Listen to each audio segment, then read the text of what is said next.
말씀은 사무엘상 5장 1절에서 12절입니다. 사무엘상 5장 1절에서 12절입니다. 함께 한 절씩 교독하도록 하겠습니다. 블레셋 사람들이 하나님의 궤를 빼앗아 가지고 에베네셀에서부터 아스돗에 이르니라. 블레셋 사람들이 하나님의 궤를 가지고 다곤의 신전에 들어가서 다곤 곁에 두었더니 아스돗 사람들이 이튿날 일찍이 일어나 본즉 다곤이 여호와의 궤 앞에 엎드려져 그 얼굴이 땅에 닿는지라. 그들이 다곤을 일으켜 다시 그 자리에 세웠더니 그 이튿날 아침에 그들이 일찍 일어나 본즉 다곤이 여호와의 궤 앞에서 또다시 엎드려져 얼굴이 땅에 닿았고 그 머리와 두 손목은 끊어져 문지방에 있고 다곤의 몸뚱이만 남았더라. 그러므로 다곤의 제사장들이나 다곤의 신전에 들어가는 자는 오늘까지 아스돗에 있는 다곤의 문지방을 밟지 아니하더라. 여호와의 손이 아스돗 사람에게 은근히 돌아서 독한 준비의 재앙으로 아스돗과 그 지역을 쳐서 망하게 하니 아스돗 사람들이 이를 보고 이르되 이스라엘 신의 궤를 우리와 함께 있지 못하게 할지라. 그의 손이 우리와 우리 신 다곤을 친다 하고 이에 사람을 보내어 블레셋 사람들의 모든 방백을 모으고 이르되 우리가 이스라엘 신의 궤를 어찌하려 하니 그들이 대답하되 이스라엘의 신의 궤를 가드로 옮겨가라 하므로 이스라엘 신의 궤를 옮겨갔더니 그곳을 옮겨간 후에 여호와의 손이 심히 큰 환난을 그 성읍에 더하사 성읍 사람들의 작은 자와 큰 자를 다 쳐서 독한 종기가 나게 하신지라. 이에 그들이 하나님의 궤를 에브론으로 보내니라. 하나님의 궤가 에브론에 이른즉 에브론 사람이 부르짖어 이르되 그들이 이스라엘의 신의 궤를 우리에게로 가져다가 우리와 우리 백성을 죽이려 한다 하고 이에 사람을 보내어 블레셋 모든 방백을 모으고 이르되 이스라엘 신의 궤를 보내어 그 있던 곳으로 돌아가게 하고 우리와 우리 백성이 죽임 당함을 면하게 하자 하니 이는 온 성읍이 사망의 환난을 당함이라. 거기서 하나님의 손이 엄중하심으로 죽지 아니한 사람들은 독한 종기를 치심 당해 성읍의 부르짖음이 하늘에 사무쳤더라. 아멘. 오늘도 새벽을 깨우고 하나님 앞에 나온 여러분의 마음속에, 성도님들 마음속에 주님의 은혜가 함께하길 소망합니다. 옛날에는 전쟁을 하다가 승패가 판가름이 나게 되면 전쟁에서 이긴 나라가 패배한 나라의 왕이나 왕자를 인질로 잡아갔습니다. 다들 아시다시피 인질로 붙들려 있는 나라가 다시 반역을 하거나 공격을 하지 못하게 하기 위함입니다. 그런데 그것보다 더 심한 경우가 있었는데 그것은 그 나라의 왕궁을 파괴하거나 아니면 상대 나라의 국기를 빼앗아 와서 자신의 나라에 갈취한 나라에 전시를 하는 것이었습니다. 그러면 그 나라는 패배한 나라는 빼앗긴 깃발을 되찾아오기까지 그 깃발을 빼앗긴 나라가 치욕을 가지고 살아갔어야 했습니다. 이스라엘 백성들은 블레셋 사람들이 이기기 위하여 하나님의 언약궤를 전쟁터에 가지고 왔다가 전쟁에 패배하는 바람에 언약궤를 빼앗기고 말았습니다. 블레셋 사람들에게는 이것보다 더 좋은 것이 없었습니다. 과거에 애굽에 재앙을 내리고 이스라엘 백성들을 건져낸 능력의 하나님이 자기들의 포로가 되어 있기 때문에 이제 블레셋 사람들은 이 세상에서 여호와 하나님보다 더 강한 종족이 되었다고 생각한 것입니다. 그들은 이 하나님의 언약궤만 가지고 있으면 이스라엘 백성들이 꼼짝할 수 없을 것으로 여겼습니다. 하나님의 언약궤가 블레셋 사람들의 수중에 있는데 어떻게 그들이 하나님의 도움을 받을 수 있으며 어떻게 감히 블레셋을 공격할 수 있겠냐고 생각한 것입니다. 오늘 함께 읽은 본문은 이스라엘 백성들이 자신들의 힘으로는 도저히 하나님의 궤를 빼앗아올 수도 없고 블레셋을 물리칠 수도 없는 상황에서 하나님이 스스로 블레셋과 싸운 내용을 담은 구절입니다. 하나님은 이스라엘 백성들 중 단 한 사람의 도움 없이 블레셋의 다곤 신을 치시고 블레셋 사람들을 치셔서 결국 하나님께 굴복하게 만들었습니다. 옛날 전쟁은 신들의 전쟁이라고 할 수 있어서 전쟁 중에 상대편의 신상을 빼앗아 오면 이기게 되는 것이었습니다. 그렇게 이긴 쪽에서 가져온 적의 신상을 자신의 나라의 신전에 두었습니다. 그렇게 쟁탈해온 적의 신상을 신전에 놓으면 신을 포로로 잡았다고 생각해 다시는 적군이 대항하지 못하리라 생각했기 때문입니다. 그래서 블레셋 사람들은 이스라엘 백성들로부터 빼앗은 하나님의 궤를 아스돗 다곤 신전에 가져가서 다곤의 곁에 두었습니다. 함께 5장 1절에서 2절을 합독하도록 하겠습니다. 블레셋 사람들이 하나님의 궤를 빼앗아 가지고 에베네셀에서부터 아스돗에 이르니라. 블레셋 사람들이 하나님의 궤를 가지고 다곤의 신전에 들어가서 다곤 곁에 두었더니, 여기서 우리는 하나님의 언약궤가 무엇을 의미하는지 알 필요가 있습니다. 이 세상 사람들은 사람의 모양이든지 아니면 짐승의 모양으로 된 신상을 섬기지만 오직 이스라엘 백성들이 섬기는 여호와 하나님만 그러한 상이 없습니다. 그 대신 하나님은 이스라엘 백성들에게 나무로 궤를 만들고 그 궤를 금으로 입히게 하셨습니다. 이 궤는 직사각형 모양으로 그 뚜껑에는 날개 달린 천사가 마주보고 있는 아주 특이한 궤였습니다. 이 궤에는 두 가지 특징이 있었는데, 하나는 궤 안에 들어있는 모세의 돌비입니다. 이전에 이스라엘 백성들이 광야에 있을 때는 아론의 싹이 난 지팡이와 만나 항아리도 있었지만 다 없어지고 십계명이 기록된 두 돌비만 남았습니다. 모세의 돌비는 하나님이 철저하게 하나님의 말씀으로 이스라엘을 다스린다는 약속을 보여주는 것입니다. 그래서 이 궤를 법궤라고 하고 또는 언약궤라고도 했습니다. 즉 하나님의 말씀을 지키기만 하면 절대로 하나님의 축복을 빼앗기지 않으며 하나님의 백성의 지위를 잃지 않는다는 약속인 것입니다. 그뿐만 아니라 이 궤는 움직일 수가 있었습니다. 보통 왕의 보좌는 무겁고 커서 움직일 수가 없습니다.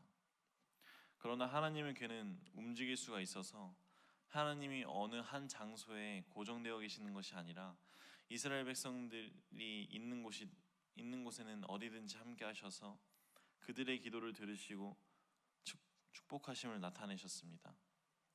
대표적으로 여호수아가 가나안 땅을 진격할 때 이 언약궤를 메고 진격을 했고, 함께 진격할 때 요단강이 갈라지고 여리고성이 무너졌습니다. 이것은 이스라엘 백성들이 가나안 땅을 진격하는 것은 자기 마음대로 하는 것이 아니고 하나님이 그들 앞에서 인도하신다는 것을 보여주시는 것입니다. 그런데 이스라엘 백성들은 이 귀중한 하나님의 언약궤를 블레셋 사람들에게 빼앗기게 된 것입니다. 이것은 사람들의 눈에 봤을 때 두 가지 의미로 보일 수가 있습니다. 하나는 하나님의 능력이 없어진 것처럼 보일 수 있고, 또 다른 하나는 이방신이 하나님보다 더 뛰어난 능력을 가진 것으로 생각할 수 있다는 것입니다.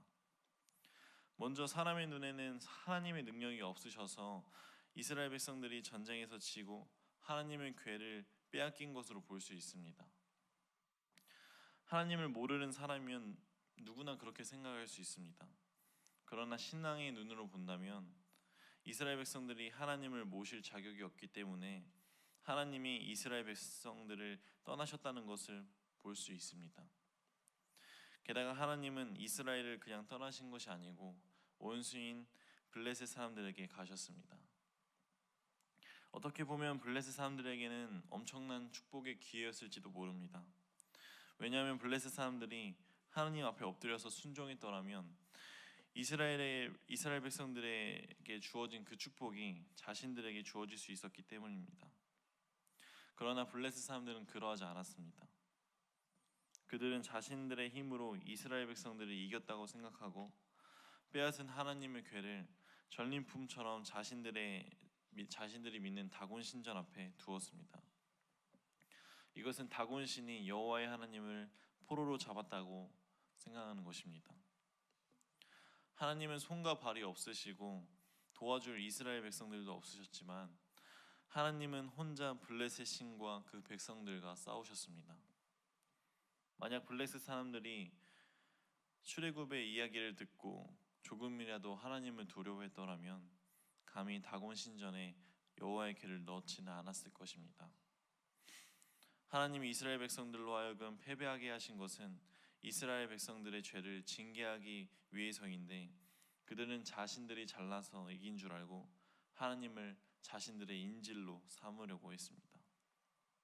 함께 5장 3절에서 4절을 합독하도록 하겠습니다. 아스돗 사람들이 이튿날 일찍이 일어나 본즉 다곤이 여호와의 궤 앞에서 엎드려져 그 얼굴이 땅에 닿았는지라. 그들이 다곤을 일으켜 다시 그 자리에 세웠더니 그 이튿날 아침에 그들이 일찍이 일어나 본즉 다곤이 여호와의 궤 앞에서 또다시 엎드려져 얼굴이 땅에 닿았고 그 머리와 그 두 손목이 끊어져 문지방에 있고 다곤의 몸뚱이만 남았더라. 아멘. 블레셋 사람들은 그들의 신상이 하나님 앞에 엎드려져 쓰러져 얼굴을 땅에 대고 있는 것을 보고도 깨닫지 못했습니다. 그들은 신상을 일으켜서 다시 세워놓았지만 그 다음 날은 신상이 아예 머리와 두 손이 끊어져 있는 상태로 분해되어 있었습니다. 그럼에도 블레셋 사람들은 아직까지도 하나님 하신 줄 알지 못하였습니다. 사람들의 눈에는 하나님이 블레셋 사람들에게 포로로 붙들려 계신 것 같았지만 오히려 하나님은 사람의 도움 없이 다곤을 넘어뜨리고 머리와 손목도 자르는 징계를 행하셨습니다.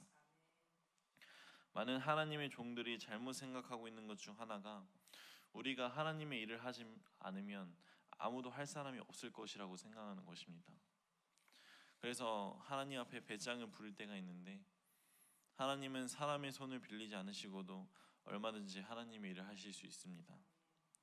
부디 은혜의 자리에 자만감에 빠지지 않고 겸손한 마음가짐으로 순종하는 주님의 자녀가 되길 소망합니다. 또 하나는 이스라엘 백성들이 블레셋 사람들의 다곤 신을 위대하고 크게 볼 수 있었습니다. 그러나 하나님 앞에서는 블레셋 사람들이나 다곤 신이 아무것도 아니었습니다. 하나님은 다곤 신상과 블레셋 사람들에게 무서운 재앙으로 다스리셨습니다.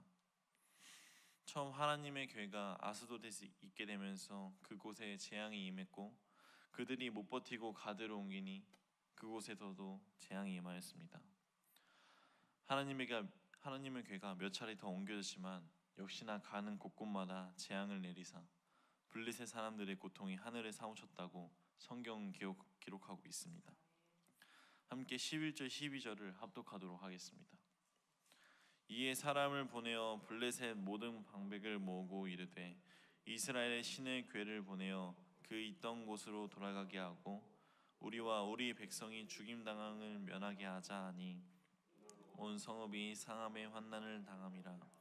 거기서 하나님의 손이 엄중하심으로 죽지 아니한 사람들은 독한 종기로 치심을 당해 성읍의 부르짖음이 하늘에 사무쳤더라. 결국 블레셋 사람들은 많은 희생을 치른 후에야 이스라엘의 하나님을 감당할 수 없다는 것을 깨달았습니다. 블레셋 사람들은 어떻게 해서든지 하나님의 궤를 이스라엘에 보내지 않고 자기들이 가지고 있으려 했지만 도저히 감당할 수가 없었습니다.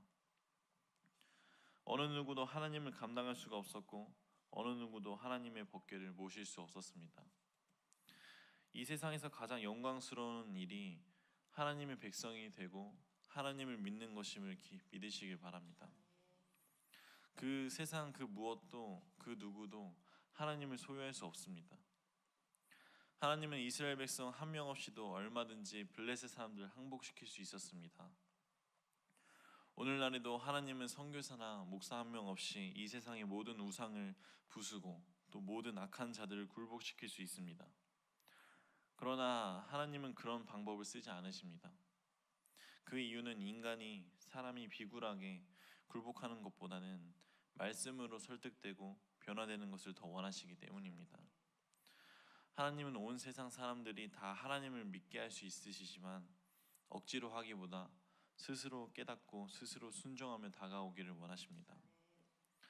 블레셋 사람들은 이스라엘 백성들을 이길 수 있었지만 하나님은 이길 수 없었습니다.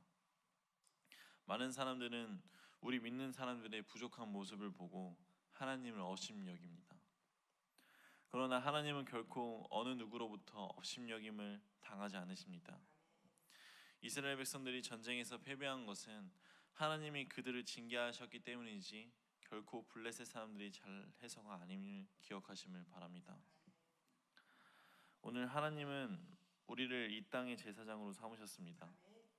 모세의 기도를 들으시고 바로의 재앙을 물러가게 하셨던 하나님은 우리의 기도와 예배를 통하여 이 땅의 재앙들이 축복으로 변하기를 소망하십니다.